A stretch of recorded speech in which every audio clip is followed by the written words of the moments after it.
من أمينا استجب دعانا ولا تخيب سيدي رجانا أمين أمينا استجب دعانا ولا تخيب سيدي.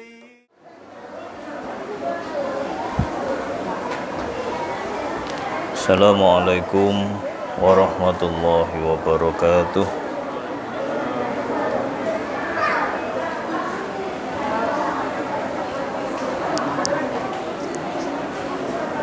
Bismillahirrahmanirrahim. Alhamdulillahi rabbil alamin. Wabihi nasta'inu ala umurid dunya waddin. Al-qail fi kitabihil karim. A'udhu billahi minasyaitanir rajim. Walaula nafara min kulli firqatin minhum ta'ifatun liyatafaqahu fid din. Asyhadu an la ilaha illallah wahdahu la syarika lah. Wa asyhadu anna sayyidana wa maulana Muhammadan abduhu wa rasuluhu la nabiyya ba'dah. Allahumma salli wa sallim wa barik ala sayyidil anbiya wal mursalin al-qail fima utiya min jawami'il kalim may yuridillahu bihi khairan yufaqihu fid din. Muttafaqun alaih. Wa ala alihi wa ashabihi wa tabi'in wa tabi'it tabi'in wa man tabi'ahum bi ihsanin ila yaumiddin. Wa ba'du, rabbi shrah li sadri wa yassir li amri wahlul 'uqdatam min lisani yafqahu qawli. Rabbi zidna ilman nafi'ah warzuqna fahman thayyiban. Rabbi yassir lana umurana wa la tu'assir alaina. Rabbi tammim alaina bil khair. Allahumma alhimna ilman nafqahu bihi awamiraka wa nawahiyak, wa akrimna minka binuril fahmi, wa akhrijna min dhulumatil wahmi, warzuqna fahman nabiyyina wa hifdzal mursalin, wa ilhamal malaikatil muqarrabin bi rahmatika ya arhamar rahimin. Amin ya rabbal alamin. Saya hormati para hadirin jamaah daurah tarbiyah ilmu syariah rutin Ahad malam Senin yang dirahmati Allah. Marilah pertama kita memanjatkan rasa syukur kita kepada Allah Subhanahu wa ta'ala biqauli alhamdulillahirabbil alamin, yang mana hingga detik ini banyak sekali nikmat yang telah diberikan, dilimpahkan oleh Allah kepada kita sekalian,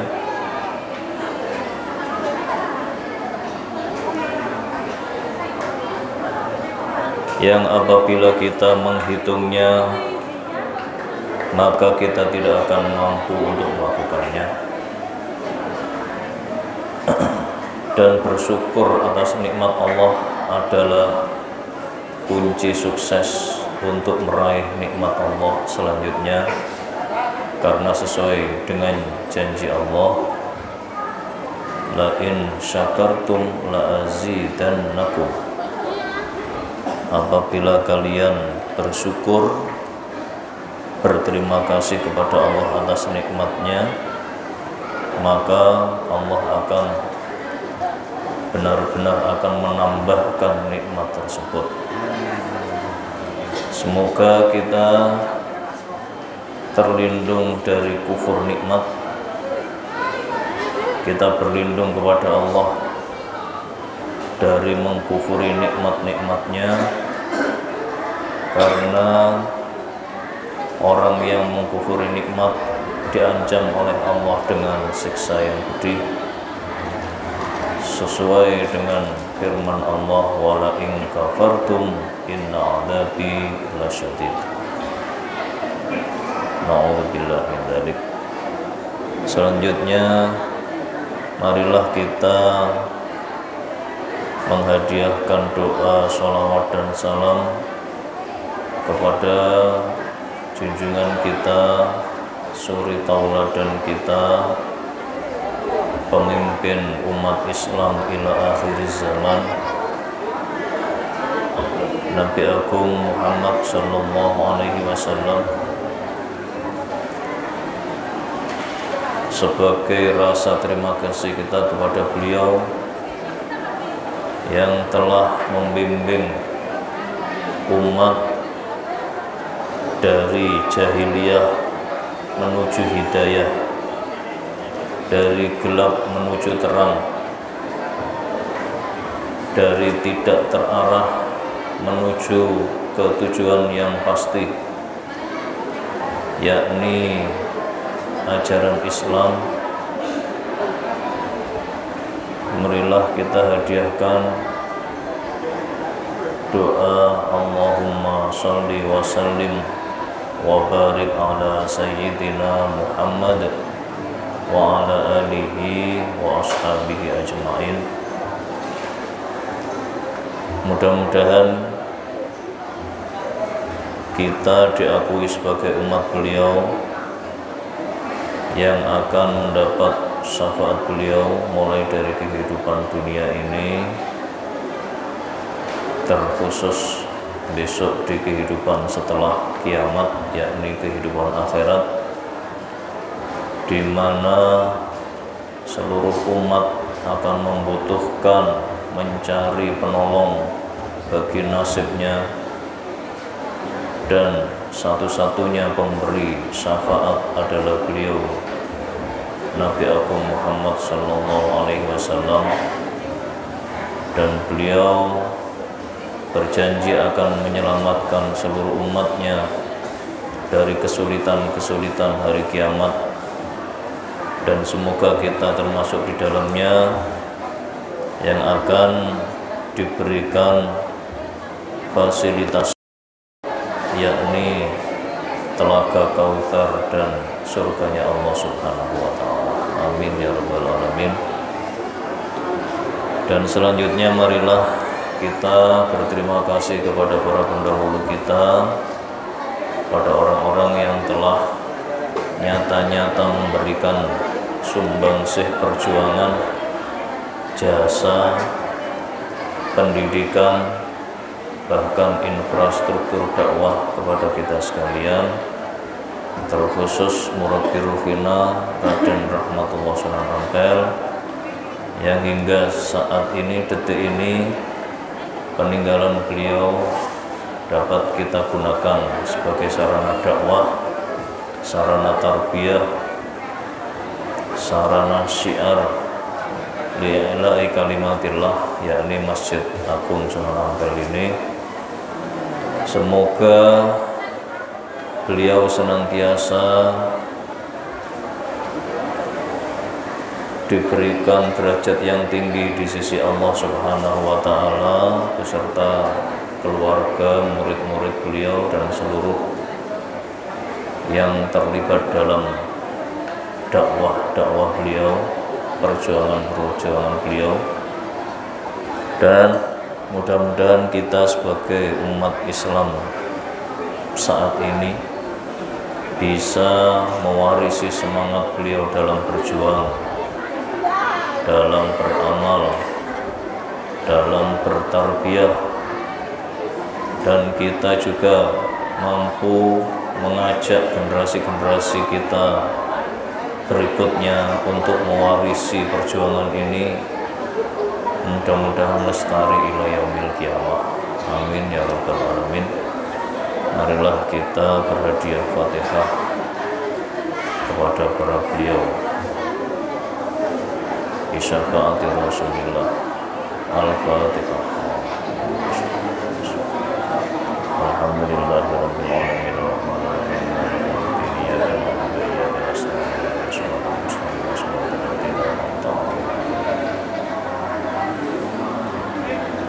تقربا وتعبدا إلى الله تعالى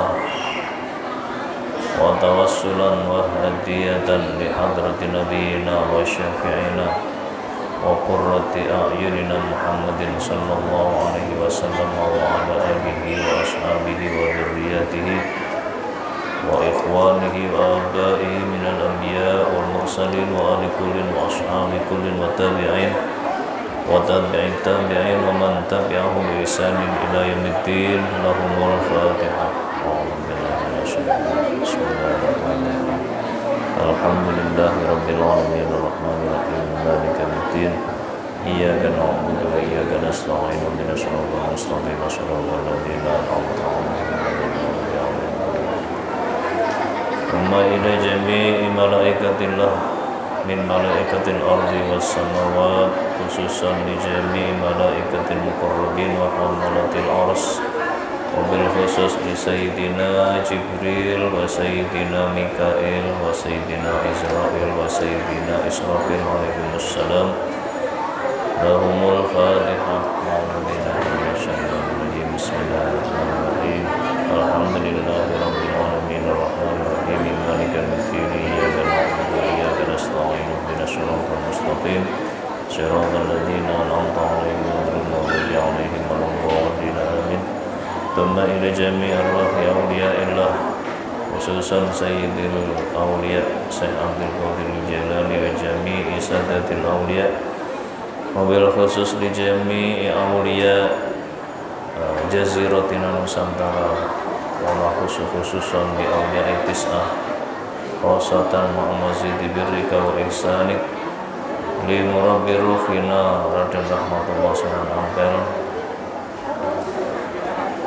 وجميع أولياء دائرتنا Surabaya. نفعنا الله بأسرارهم وبركاتهم. لهم الفاتحة. أعوذ بالله من الشيطان الرجيم. بسم الله الرحمن الرحيم.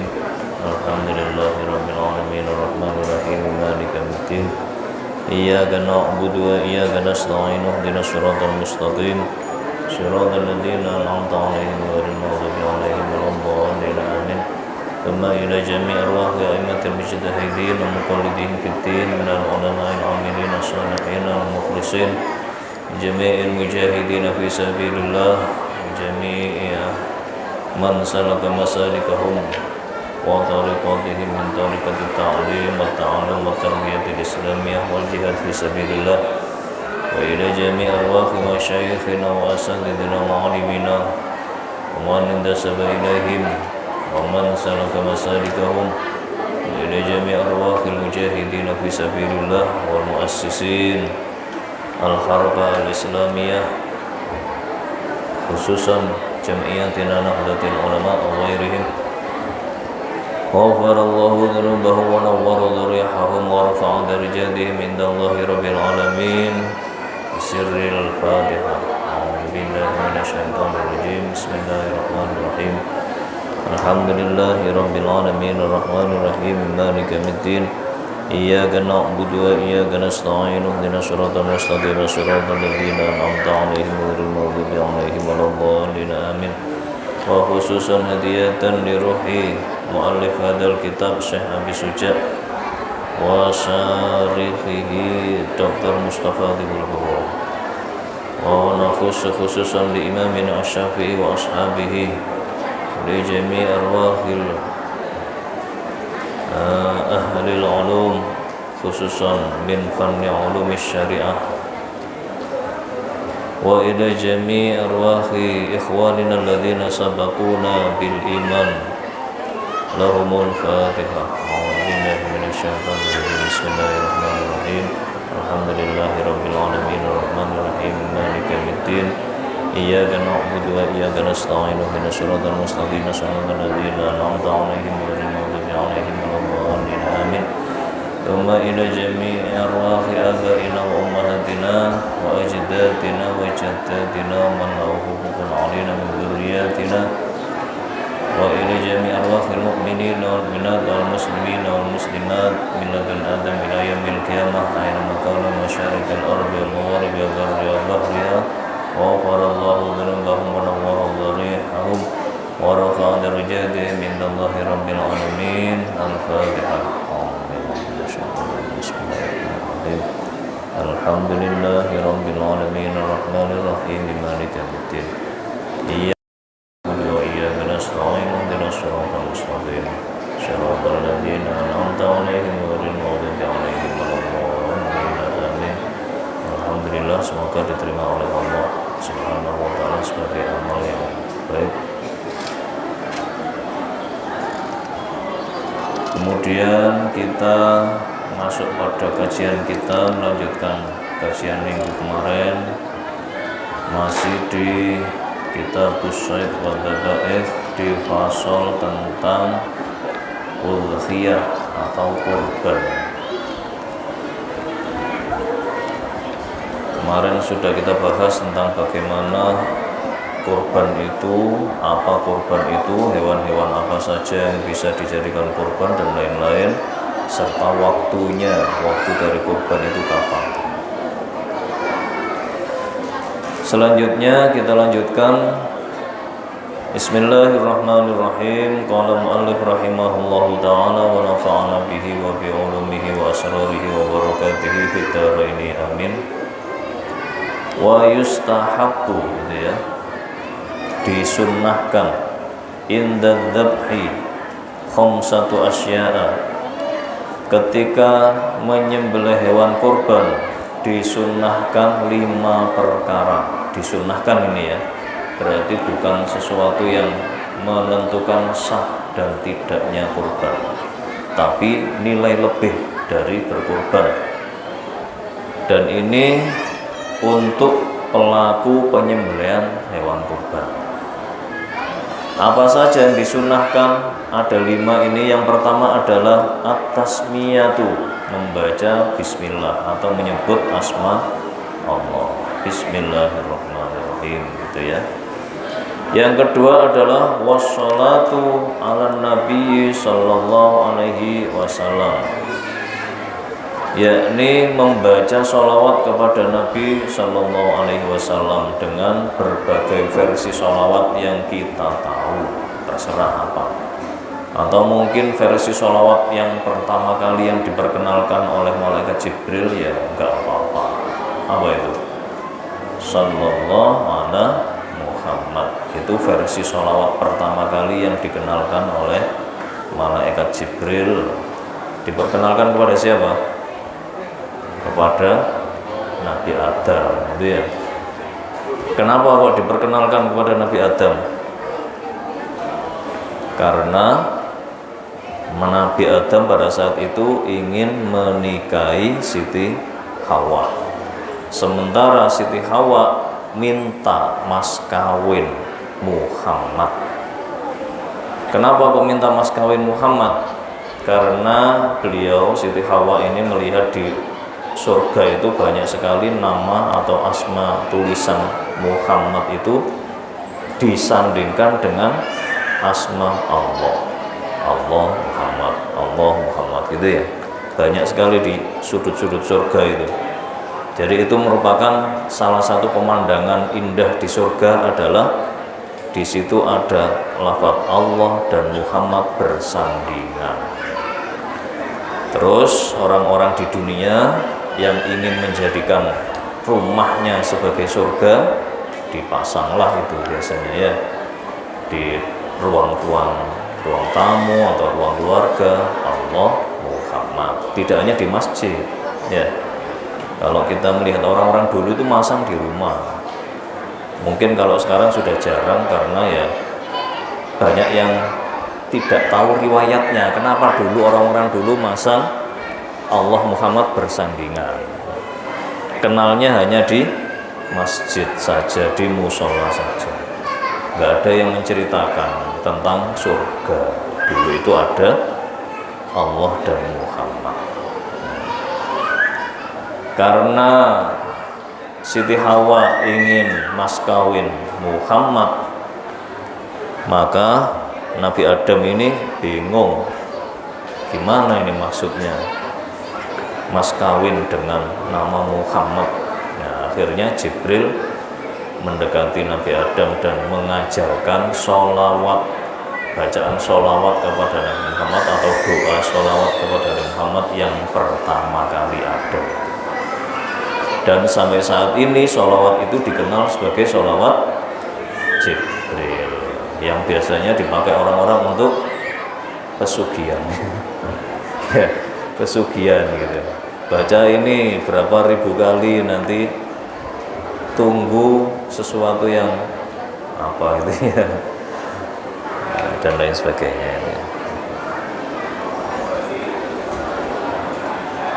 Ya. Jadi bacaan sholawatnya ini tidak tertentu harus sholawat ini, tidak ya. Karena memang bacaan sholawat ini adalah bacaan yang istimewa, berbeda dengan bacaan-bacaan yang lain, di mana bacaan sholawat ini bagaimanapun cara membacanya, entah itu dengan nada rendah, nada tinggi, teriak-teriak di lagu ataupun yang lain, bacaan ini oleh Allah tetap diterima. Makanya sholawat ini berkembang begitu tak terbatas ya. Ada yang dipakai dangdutan sholawat, ada yang dipakai musik rock sholawat, ada ya. Mungkin kalau di Indonesia jarang, tapi saya pernah dengar itu ya. Jadi musisi rock yang bersolawat dengan diiringi musik rock. Kalau di luar negeri musik rap ya, di Amerika, di Inggris itu ya sholawat itu pakai lagu rap. Kalau di Timur Tengah ya sudah maklum ya, macam-macam itu ya. Terus sholawat ini adalah bacaan yang tidak apabila di tengah-tengahnya itu terdapat doa-doa dan harapan-harapan, maka doa-doa dan harapan-harapan itu akan diterima bersamaan dengan diterimanya sholawat ini. Makanya para ulama membuat banyak sekali sholawat ya.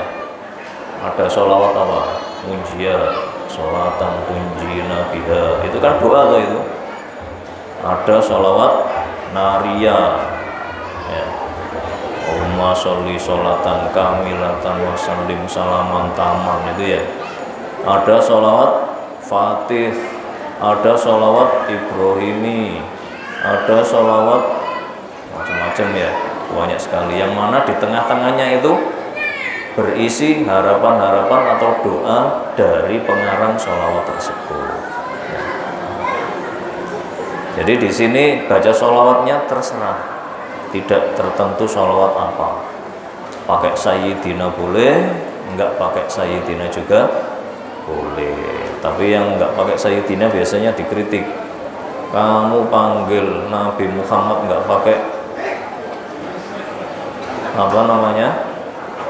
embel-embel gitu ya.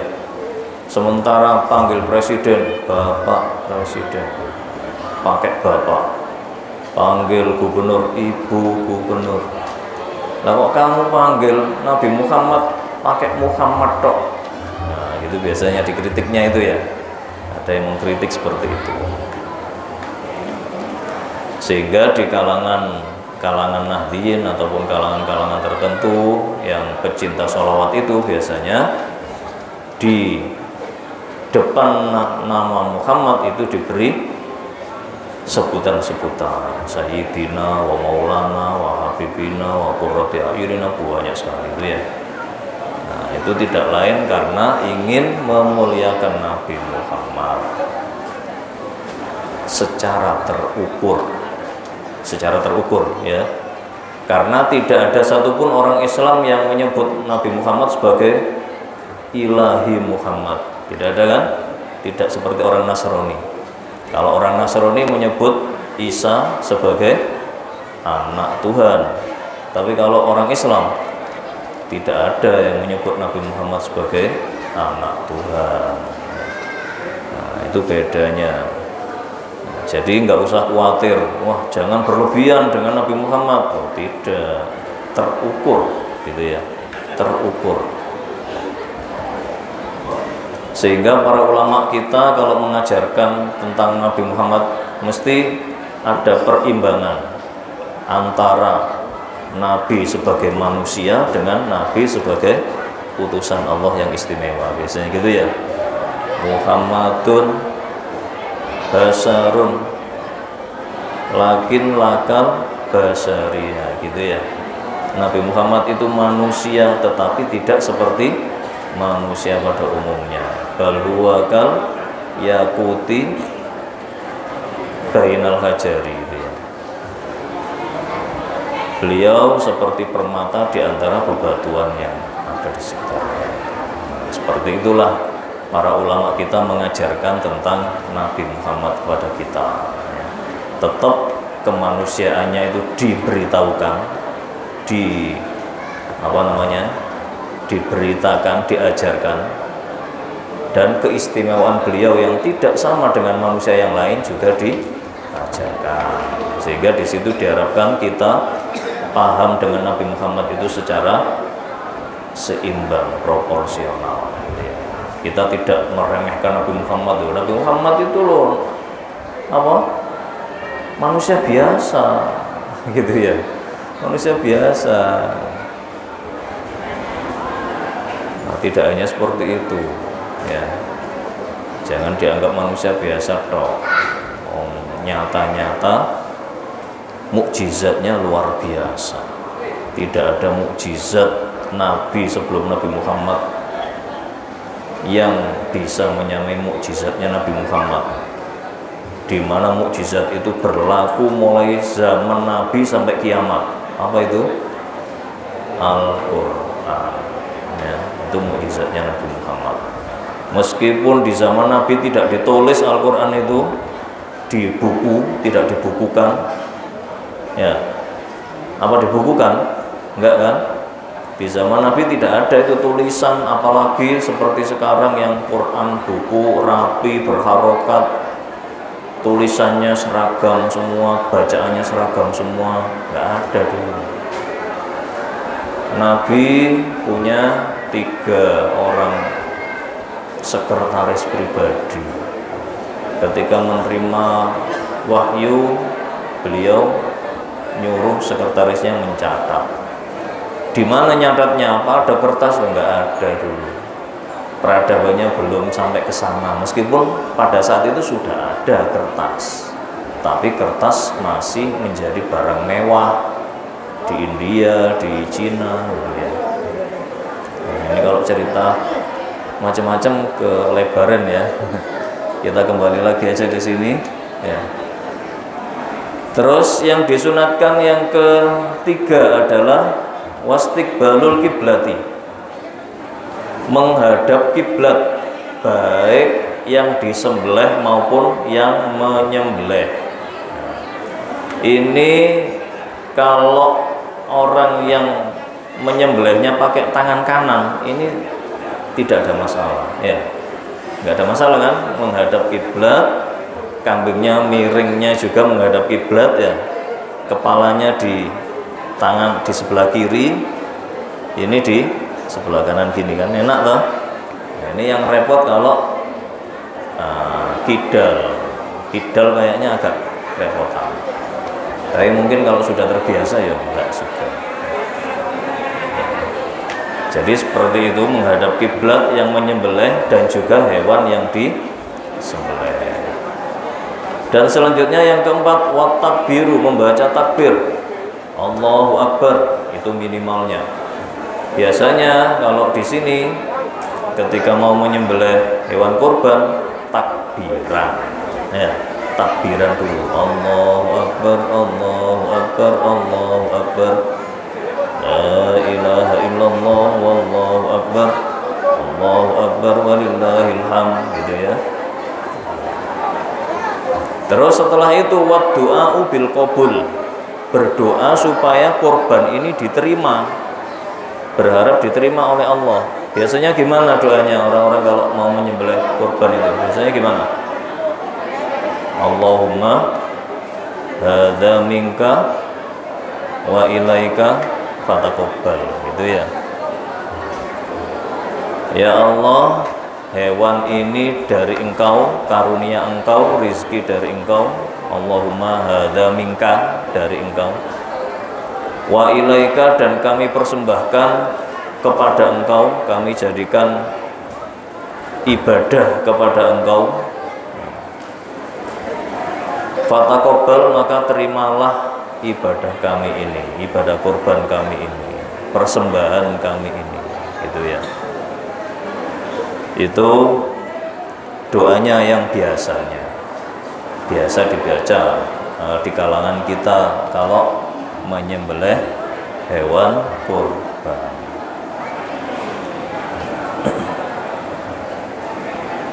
Dan semua itu sesuai dengan dalil-dalil yang ada di dalam Al-Quran, di dalam hadis, gitu ya. Yang mana disebutkan tentang harus tentang disebutnya asma Allah di sana. Gitu ya. Terus apalagi tentang takbir di sana. Nabi pernah bersabda di sebuah hadis yang dicatat oleh Imam Muslim.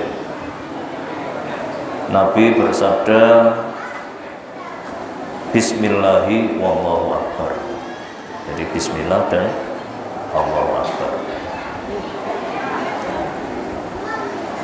Di hadis yang lain, Nabi ketika menyembelih hewan kurban itu Nabi membaca Bismillah, Allahumma taqabbal min Muhammadin wa ali Muhammadin wa min ummati Muhammadin. Itu doa bil qabul dari Kanjeng Nabi. Allahumma taqabbal min Muhammadin wa ali Muhammadin wa min ummati Muhammadin. Kalau kita niru ya nggak bisa, nggak boleh, karena kita bukan Nabi Muhammad. Ya.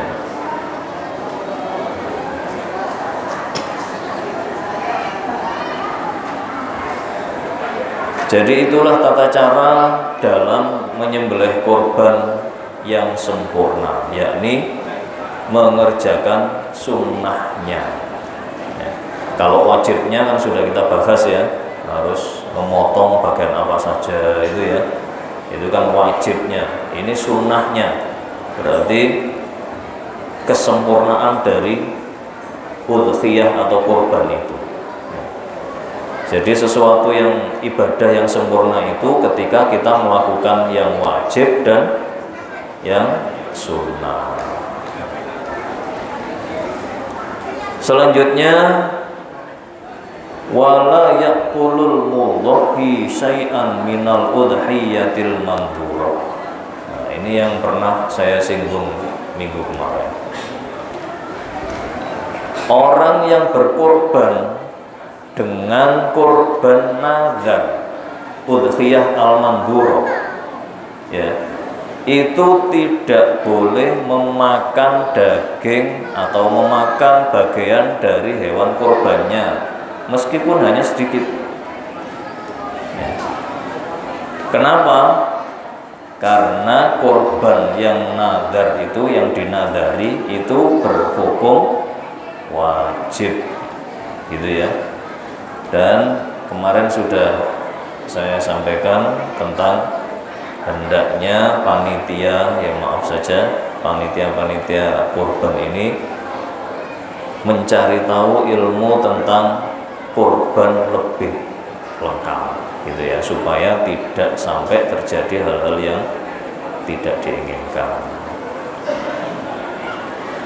Wa yaqulu minal udhiyatil mutatawwi'i biha.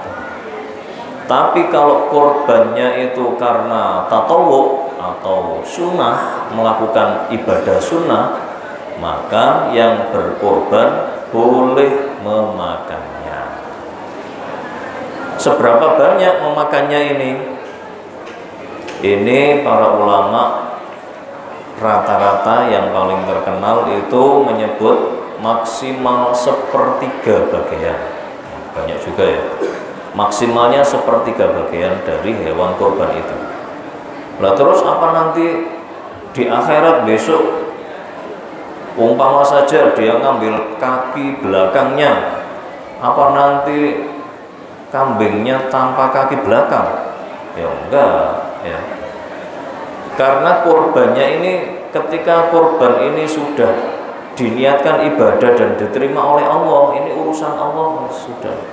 Kita nggak usah mempersulit ini bagaimana nantinya, nggak usah mempersulit. Bahkan mengambil bagian dari hewan kurban sunnah ini disarankan. Tujuannya untuk apa? Lit tabarruk, tabarrukan dengan kurbannya itu ya. Jadi mencari barokahnya kurban.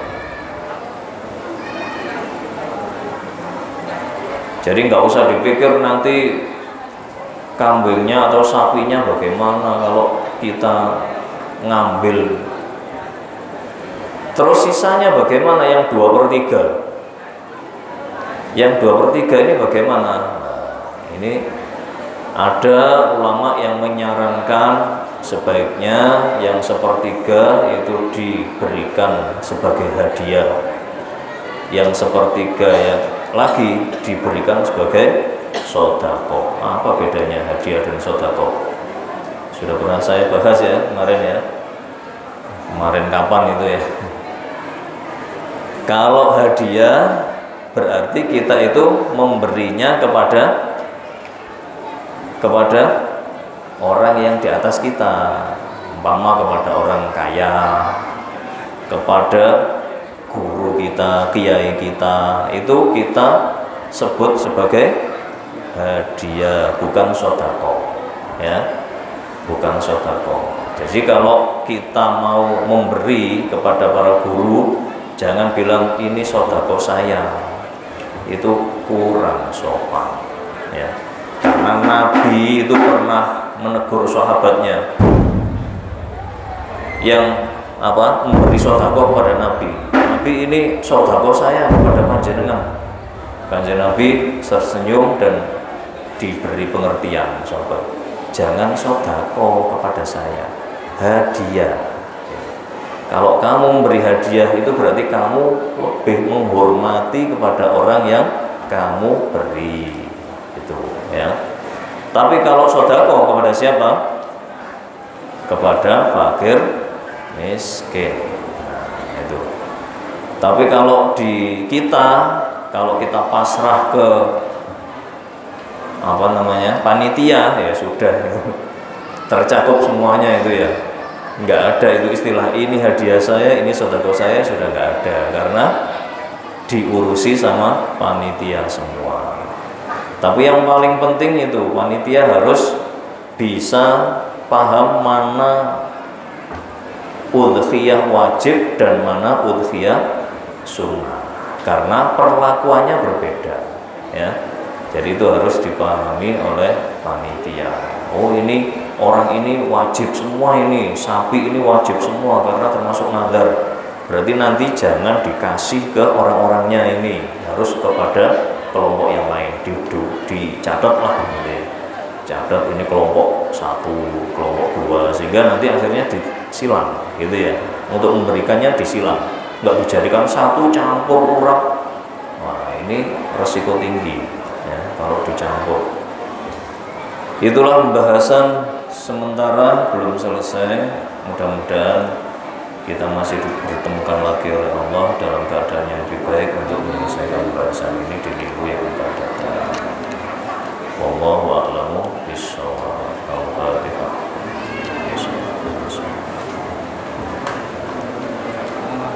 Iyyaka na'budu wa iyyaka nasta'in. Ihdinas siratal mustaqim. Shiratal ladzina an'amta 'alaihim. Wassalamualaikum warahmatullahi wabarakatuh.